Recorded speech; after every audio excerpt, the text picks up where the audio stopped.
Est avec nous pour En attendant demain. Bonjour Jean-Pierre. Bonjour Mathieu. À l'occasion de la COP25, toute la semaine avec vous, on se penche sur des solutions face au réchauffement climatique. On est positif. Ce matin, rafraîchir les villes en développant des forêts urbaines. C'est le défi de l'ONU pour demain en Asie et en Afrique. Oui, baptisé Grande Muraille Verte pour les villes, il a pour objectif de créer d'ici 2030 près de 500 000 hectares arborés et de maintenir 300 000 hectares de forêts déjà existantes.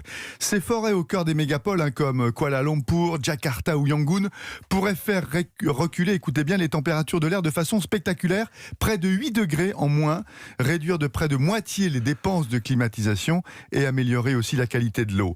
En Afrique, priorité sera donnée aux quartiers pauvres, souvent sans végétation. En Éthiopie et en Afrique du Sud, les écarts de température avec les zones chic arborées peuvent atteindre 10 degrés. En Chine, 30% des villes qui existeront en 2050 ne sont pas encore sorties de terre. L'idée est donc de commencer à planter des arbres dès aujourd'hui, avant d'ériger les gratte-ciel. C'est pas bête. Avec comme objectif d'imiter Singapour, le modèle de la ville végétalisée. Ah bah oui, Singapour, pionnière, innovante, c'est devenu en quelques décennies le jardin urbain de l'Asie, avec pour ambition de devenir la ville la plus végétalisée du monde en 2030. 3 millions d'arbres pour près de 6 millions d'habitants.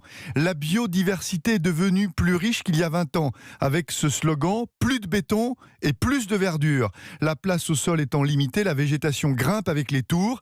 Capital Green, le premier gratte-ciel écolo de la ville, accueille des arbres à chaque étage et un jardin sur le toit pour capter le CO2 et refroidir les bureaux. Et tout ça, ça nous donne des idées. Bien sûr, selon une étude de l'Université de Zurich, en 2050, Paris sera aussi chaud que Canberra en Australie. En été, en moyenne, le mercure gagnera 4 degrés, d'où la décision dès 2020, c'est-à-dire dès demain, de planter 20 000 nouveaux arbres dans la capitale. Toujours cette stratégie du rafraîchissement urbain. Après avoir bétonné, il est question maintenant de débitumer pour végétaliser afin de créer des îlots de fraîcheur. En plein été, la température au sol peut monter jusqu'à 65 degrés à cause du goudron. Ce sont ces microclimats qui amplifient l'effet de canicule. Et en plus, c'est quand même beaucoup plus sympa avec du vert. Allons-y, fonçons. Je ne savais pas, 2020, on va planter 20 000 nouveaux arbres à Paris. D'ici 2020. C'est pas mal. Vous avez vu, en bas d'Europe 1, on a coupé des arbres, mais on va les replanter. Eh bien, écoutez, en attendant demain, Jean-Pierre Montanet, on était en bas d'Europe 1 et en Éthiopie ce matin à l'occasion de la COP25, toute la semaine des solutions contre le réchauffement climatique. Merci.